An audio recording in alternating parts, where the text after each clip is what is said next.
Armenia is in the midst of a historic churning, a struggle over whether the nation will accept a new realism or return to older myths. This choice will define whether Armenia becomes a modern state or remains captive to the ghosts of its past. The trigger was the devastating loss in the Second Karabakh War, a rupture that forced new calculations in Yerevan. Politicians and citizens alike were compelled to reassess long-standing territorial ambitions. Prime Minister Nikol Pashinyan introduced a doctrine of national realism, the real Armenia. Its premise: abandon territorial dreams and focus on strengthening the state within recognized borders. Pashinyan posed a stark question: should the republic serve the mythic past, or should the past serve the republic? That choice reframes politics as a contest between nostalgia and necessity. The doctrine reshaped foreign policy, a pragmatic turn toward Azerbaijan and Turkey. Pashinyan said Armenia was ready to recognize Azerbaijan's full territorial integrity, a statement once unthinkable. In May 2023, he declared readiness to recognize Azerbaijan's territorial integrity, including Karabakh. The journey culminated on August 8 with a US-brokered peace agreement intended to end decades of hostility. The real Armenia Doctrine prioritizes state capacity, security, governance, economic renewal, peace over glory, futures over past wounds. It argues realism is not surrender, but the only viable path for long-term security and prosperity. But doctrines need consent. Without public buy-in, even bold agreements remain fragile. Competing narratives, memory, trauma, identity, shape whether society accepts change. Polls show a divided public. Economic urgency and security fears complicate the move toward normalization. For reformers, the calculus is clear: viability beats victimhood. The policy turn altered Armenia's strategic posture, but it also provoked forces determined to restore the old order. The next chapter is a contest over power, identity, and the state itself. Regional connectivity will be a test of whether peace can deliver tangible benefits. Legal recognition and institutional reform are slow, technical, and often invisible, but decisive.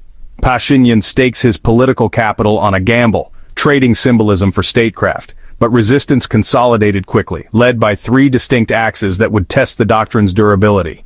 Opposition coalesced around three axes: the church, the diaspora, and entrenched elites tied to old allegiances.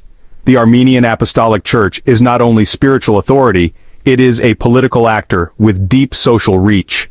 Historically, the church served as a stabilizing institution and at times a parallel power center. Senior clergy increasingly criticized the government, accusing it of corruption and anti-national conduct. The diaspora amplifies political weight, fundraising, lobbying, and moral authority linked to memory politics. Its alignment with the church can mobilize resistance to any perceived surrender of core claims. Oligarchs and entrenched elites, sometimes linked to Moscow, form the third axis of opposition. In June 2025, the government nationalized energy assets tied to a major billionaire amid accusations of financing unrest. In mid-2025, police arrested more than a dozen people, including 2 archbishops, accused of plotting a coup with plans for bombings and blockades. To outsiders, clergy-plotted politics may seem paradoxical, but in Armenia the church has long been a political actor. Tensions with Moscow increased. Armenia refused to host CSTO drills, suspended obligations, and moved toward EU accession talks. These moves signaled a strategic U-turn that alarmed pro-Russian elites and parts of the diaspora. What they defend is not just territory but a worldview rooted in grievance, martyrdom, and heroic victimhood. Memory politics sustains powerful emotional attachments that policy alone cannot instantly erase. Even durable agreements depend on societal consent. A future, less pragmatic government could easily unravel progress. Institutional safeguards and civic buy-in are essential to prevent backsliding. Normalized relations with Azerbaijan and Turkey could reframe the region around connectivity, commerce, and stability. If consolidated, integration would give Armenia economic options and reduce strategic isolation. Pashinyan asked the nation to trade comforting myths for political realism, a wrenching choice that cuts across generations. The question is not only tactical but existential: can nostalgia give way to necessity?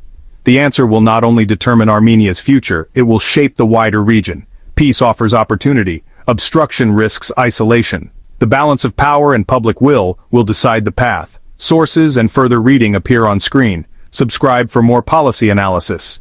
End.